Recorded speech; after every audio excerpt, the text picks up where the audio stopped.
Low morale and potential savings could motivate a merger between Austin-Travis County EMS and the Austin Fire Department. This idea is being discussed as next year's budget process now begins. KXAN's Chris Sadeghi joins us live with more on how this idea would work. Yes, Leslie, some on the Public Safety Commission believe there are a lot of places where fire and EMS service overlap. They think millions of dollars could be saved by putting them both under fire management because EMS management has fallen off a bit. The commission has indicated that morale among paramedics is low and that services have been hurt because of it.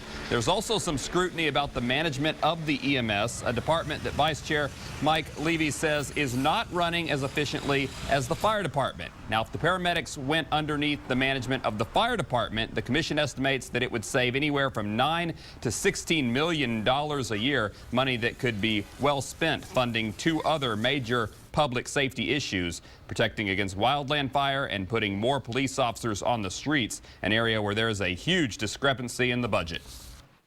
Police asked for 92 officers in their budget, which we think is minimum, and the city manager's proposed budget has only 47. And we tried to contact the EMS Employee Association to get their thoughts about the idea, but did not hear back. The idea would be both paramedics and firefighters would keep their own respective work groups and bargaining entities. In fact, dealing with those entities is why the idea of a merger is unlikely for 2014, but an idea that could be brought before the council for consideration in future years. We're in the studio tonight. Chris Sadeghi, KXAN News. Appreciate it, Chris. $3.3 billion. That's the city of Austin's proposed budget for the coming year. The city says most of the $3.3 billion budget would meet critical needs and funding for public safety. It's a $200 million increase from the past year. Under the proposal, property taxes would go up more than $50 per year for a median-priced home, which the city says is $185,000.